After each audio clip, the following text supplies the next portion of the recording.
আমি এই মুহূর্তে আছি ঝালকাঠি জেলার কাঠালী উপজেলার ১ নং শ্রীরামপুর ইউনিয়নের দক্ষিণ শেষরি গ্রামে। এই আমি যে গ্রামের মধ্যে না, আমি একটি সোজা কথা একটি কোলায় আছি। এই যে কোলা আপনার দেখা যায়, এই যে কোলার মাঝে কয়বরের যে ঘটনা জানার জন্য আমরা এখানে এসেছি। এই যে কোলার মাঝে যে কয়বরের বিষয়টা আমরা স্থানীয় লোকের কাছে জানবো যে আসলে এই কোলার মাঝে কবর দেওয়ার কারণটা কী। তবে এলাকাবাসী জানিয়েছেন যে এই বৃদ্ধা, এই যেখানে যে যার কবর হয়েছে সে লোক মারা গেছে খুলনা বসিয়া। সেখানে তার কোনো কয়বরের স্থানের কোনো জমি নাই, তার বাড়ি নাই, ঘর নাই, কিন্তু কয়বরের জায়গাও নাই। কিন্তু তার সন্তানেরা কোলার মাঝে একটু জমি কিনছে। সেই জমিতে তার মায়ের কবর দেওয়া হয়েছে। যেমন এই যে একেবারে কোনো কবরের জমি না থাকার কারণে এই কোলার মাঝে কবর দেওয়া হয়েছে। আমরা বিষয়টি জানার জন্য এলাকায় এসেছি যে আসলে কোলার মাঝে একটি কবর, যে কবরটি অনেক এই যে মাটি খুঁড়ে অনেক উঁচু করে একটি কবর দেওয়া হয়েছে।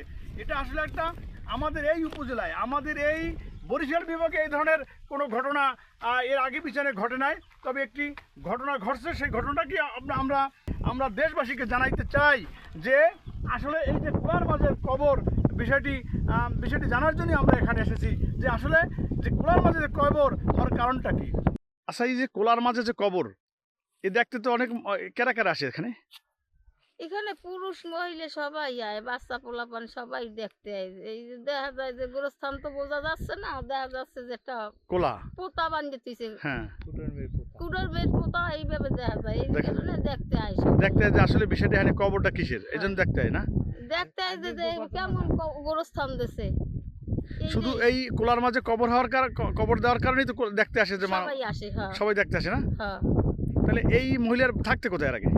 খুলনা বাগেরহাট চালনা থাকতে। হ্যাঁ। তা উনি কবর হয়েছে কবে? আজকে 1 সপ্তাহ নাই। ওনার কয় সন্তান আছে, কয় ছেলে মেয়ে আছে? 1 ছেলে 1 মেয়ে। ওরা আসলে গরিব মানুষ নাকি? হ্যাঁ। তবে আমরা কারণটা জানতে পেরেছি যে ওনার কবরস্থানে কোনো জমি নাই এবং তার বসত ভিটে নাই। এই জন্যই তাকে কোলার মাঝে দেওয়া হয়েছে। যে এই কোলার মাঝে জমি, তার সন্তানরা একটু জমি রেখেছে এই কোলার মাঝে। সেই কোলার মাঝেই তার মায়ের যে এখানে তার কবর দেওয়া হয়েছে, এ কথা জানিয়েছে তার ভুক্তভোগী পরিবার। ওনারা জানিয়েছে যে আমাদের এখানে সরকারি কোনো কবরস্থানের জায়গা নাই, কোনো নির্দিষ্ট কোনো কবরের জায়গা জনস্বার্থে দেওয়ার কোনো সুযোগ নাই এবং এই ধরনের জমি আমাদের কাঠালিয়া উপজেলায় নাই। কিন্তু আসলে আমরা চাই যে কাঠালিয়া উপজেলায় একটি সরকারি কবরস্থানের দাবি জানিয়েছি। কেন যে এই রকমের যাদের জমি জমা নাই, যারা বেওয়ারিশ, যাদের কোনো জমি জমা নাই, যাদের গরিব মানুষ, অসহায় নিপীড়িত মানুষের জন্য একটি স্থায়ীভাবে একটি কবরস্থান করলে আমাদের এই যে অসহায় মানুষগুলার কবরস্থান হবে বলে আমি এটা রাষ্ট্র এবং সমাজ, আমাদের জেলা প্রশাসক মহোদয়ের প্রতি দৃষ্টি আকর্ষণ করছি যে আমাদের কাঠালিয়ায় একটি সরকারি কবরস্থান থাকা অতীব জরুরি।